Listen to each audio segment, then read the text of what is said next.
Biggest mistake in 3 crore portfolio. देखिए, generally as a wealth manager जब मैं अपने इन्वेस्टर से बात करता हूं तो एक कॉमन क्वेश्चन आता है कि एक 3 करोड़ के पोर्टफोलियो में क्या मिस्टेक्स हो सकती है। 2-3 मिस्टेक्स देखने को मिली है। पहली मिस्टेक्स ये देखने को मिली है कि 3 करोड़ के पोर्टफोलियो में 90 से 95% इन्वेस्टर्स 90 to 95% का इक्विटी एक्सपोजर रखते हैं।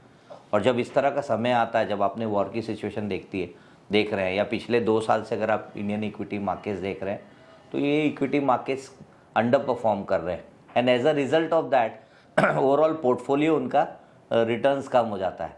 तो हमारा एज ए वेल्थ मैनेजर ऐसा मानना होता है कि आपके पास में depending upon of course your age, कि किस एज में आप हैं या आपके लाइफ के गोल क्या है, but generally any point of time we don't prefer to go beyond 70% of equities in the sense that Indian equities that I am referring to. इसके अलावा जनरली सेकेंड मिस्टेक देखने को मिलती है कि उनका 100% इन्वेस्टमेंट इंडिया में ही होता है, जबकि आइडियली आपके अगर 3 करोड़ के पोर्टफोलियो में 60 लाख का इन्वेस्टमेंट आउटसाइड ऑफ इंडिया होना चाहिए। ये कथन बिल्कुल भी सही नहीं होगा कि सिर्फ इंडिया ही ग्रो कर रहा है। ऐसे कुछ बाकी भी ग्लोबल में कुछ पॉकेट्स देखने को मिले, कुछ कंट्रीज़ मिड साइज देखने को मिली है जहाँ पे ग्रोथ इंडिया से ज़्यादा देखने को मिली है।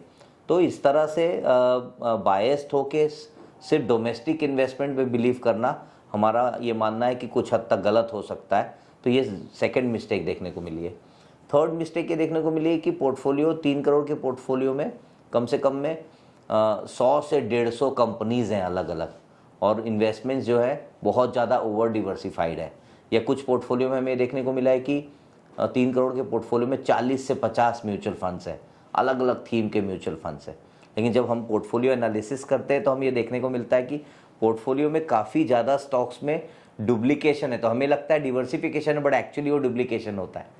तो इस तरह के जो चेंजेस, इस तरह की जो मिस्टेक्स होते हैं, इसको ध्यान में रखते हुए ये बहुत इंपॉर्टेंट है कि आप अपना पोर्टफोलियो समय समय पे उसे रिव्यू करें, उसे एनालाइज करें। अगर आपके पास में कोई वेल्थ मैनेजमेंट कंपनी है जिनसे आप टच में, जिनके ऊपर आपका पूरा ट्रस्ट है, तो आप उन्हें रीच आउट कर सकते हैं। अगर आपको लगता है कि आप एक इंडिपेंडेंट अनबायस्ड पोर्टफोलियो अप्रोच के साथ रिव्यू कराना चाहते हैं, तो आप हमारी टीम से भी बात कर सकते हैं। आप नीचे दिए गए लिंक पे क्लिक करिए और वो आपको कंप्लीट आपका पोर्टफोलियो एनालिसिस करके दे सकते हैं without any cost involve in it, and there would not be any obligation as such कि आपको इन्वेस्ट ही करना है। आप जहाँ पे इन्वेस्ट कर रहे हैं वो कंटिन्यू कर सकते हैं, बट आप इन 2 या 3 मिस्टेक से बचने की कोशिश करें। नमस्कार, मेरा नाम विकास अग्रवाल है and I am the founder of allportfunds.com। Thank you.